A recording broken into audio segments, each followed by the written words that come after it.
দর্শক, এবারে দেশের বাইরের খবর। জমকালো অনুষ্ঠানের মধ্য দিয়ে লন্ডনে অনুষ্ঠিত হলো ব্রিটিশ কারি অ্যাওয়ার্ড 2012। ব্রিটেন ছাড়াও বিশ্বের বিভিন্ন দেশ থেকে শতাধিক সেলিব্রিটি, ব্যবসায়ী ও রাজনীতিবিদরা এতে অংশ নেন। লন্ডন থেকে এই অনুষ্ঠানের বিস্তারিত জানাচ্ছেন MAR মুরাদ, সাথে ছিলেন মোহাম্মদ ইমরান।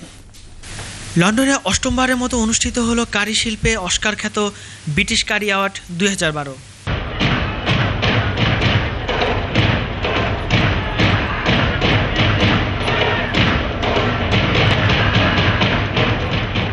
প্রতি বছর কয়েক হাজার পাবলিক নমিনেশন বাছাই করে এই অ্যাওয়ার্ড প্রদান করা হয়।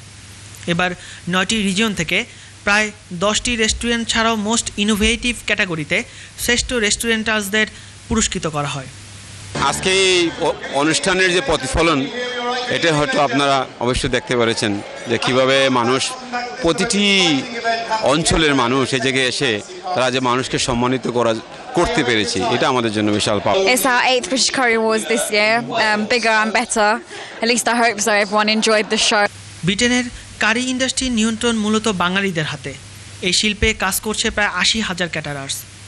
ব্রিটিশ অর্থনীতিতে যাদের অবদান 3.6 billion pound.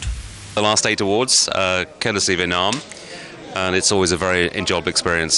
So yeah, it's a fantastic evening out. And we just won the London Suburbs Restaurant of the Year, and very thrilled, very pleased, shocked as well, and but over the moon.